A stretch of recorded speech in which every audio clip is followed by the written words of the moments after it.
It's a new day. It's new blessings. We give all praise to the Most High, man. Let's get it. You are your environment. So as I've been watching the videos, I know I love to talk about books. I love to talk about things that I'm going through personally in life, as well as things that I'm reading.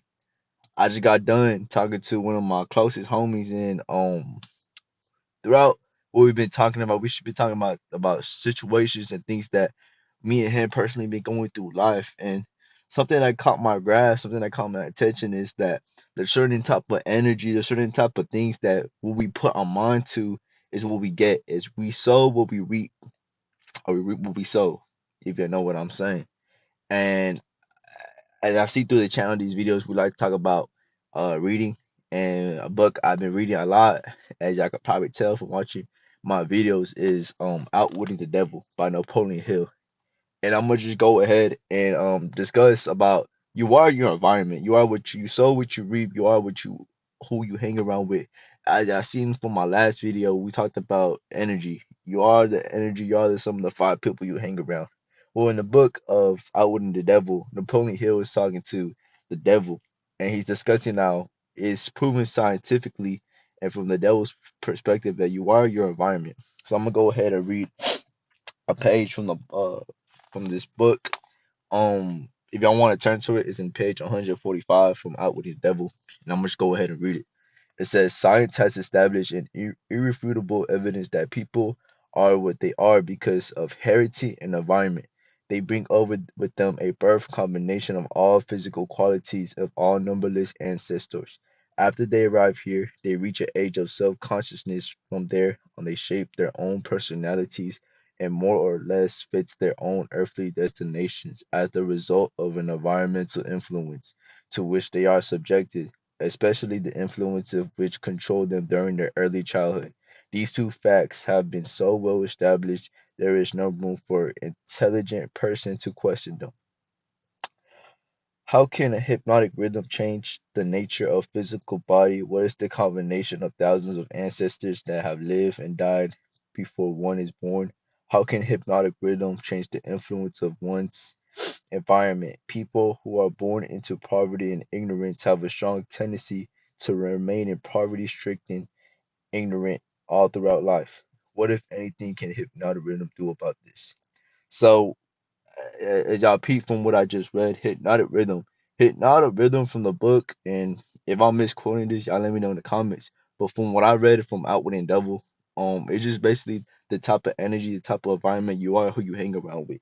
When the devil was talking to Napoleon Hill, he was saying that a lot of people who are born poor stay poor, and it's true because you have the influence, you have the decision to decide what you want to hang around with. If you hang around with a bunch of bums, if you hang around with a bunch of low people who are thinking low vibrational, who are not thinking about things of the most high, trying to strive towards greatness, try to strive towards leaving a harvest for their family, that stuff rubs off, bro.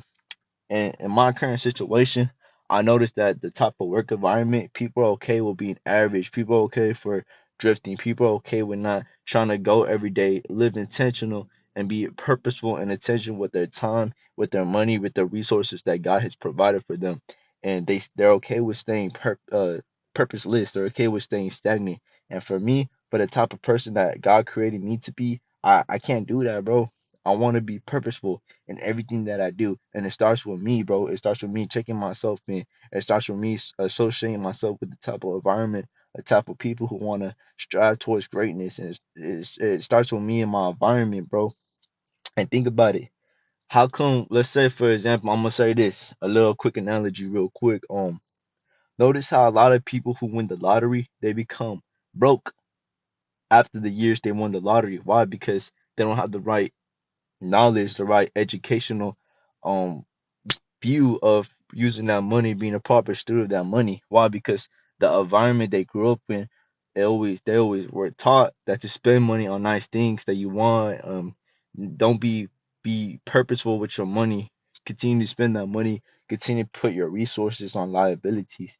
But no, that's not what it's money's for, bro. Ultimately, y'all want my perspective on money is to glorify God in everything that we do, to be proper stewards of it, to leave a harvest for our family. And that's what really money is to help others in need when we have the opportunity to, because that money's really aren't money, it's God's money. And that's what I'm saying, bro. If you want to change who you are, you gotta change the environment.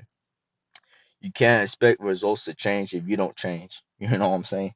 Like there has to be a change. I was listening to this Michael Jordan interview, and he was discussing like you gotta sit down with yourself before making a decision and weigh the pros and cons of the situation. So whatever you want to do, you gotta change the environment. You gotta change your habits. You are your habits, bro. And that's why people mostly drift in our life because they're okay. They're in an environment where they're taught to be okay with being. I don't. What I was gonna say is they're okay with being an average household income, meaning just being average. But from my point of view, bro, that's not bad if you're purposeful about your time or if you're purposeful about your money. Because think about it, you don't have to be a billionaire to be satisfied in life. That's what I'm not trying to say. And I feel like through social media in today's world, bro, that's what people are taught. They're taught that to be happy, you gotta have money. That doesn't start with that. It starts with having a genuine relationship with the Most High. It starts with having a genuine relationship with Yahweh, learning about Him and glorifying Him in all things that you do. And it starts with the environment, bro. It starts with you first and making sure that you're being discipled by others who are higher. Now, I'm not saying that are better than you, but have more knowledge than you. That's what separates being young and old. And when you're old, you're gonna wish that you were young, meaning that you wish you had the same energy. Because think about it. Let's use Yahweh. Let's use Jesus for an example, bro. His environment that he was hanging around with, bro, he wasn't hanging around. Yeah, he hung around the prostitutes and the sinners, but his main guys were first he had the Father, then he had his disciples with them, bro. They were doing godly things, bro. They were just going around Israel at the time, spreading the gospel and watching Jesus do his miracles, man. He had a right environment. Look at Steve Jobs. You think Steve Jobs is gonna be hanging around with a bunch of people who are hanging around low vibrational levels? Nah, bro. It took for him to go into an uncomfortable environment for him to grow and to be a successful businessman, bro. It takes if you want to grow, bro, you gotta change your environment, bro. That's why I wanted to make this video. Just from reading that page from the book Outward and Devil. I highly recommend it again, bro. But just give me y'all personal like examples, bro. Cause I know for me, man, um, I strive to I try to glorify God in all things, and I had to associate myself with the type of environment where people were okay with not being average, meaning not um using the time, not using the time freely, being wise with the time they have, and associating myself with people who are pushing themselves to be physically, mentally, spiritually better every single day. But that's pretty much the end of the video. I don't want to yap too much, but don't expect things to change if you don't want to change. There has to be a change. So change your environment, bro. And I appreciate y'all for tapping in. Make sure y'all like, comment, subscribe, bro. And y'all continue to be proper stewards at the time the Lord has given y'all. Peace.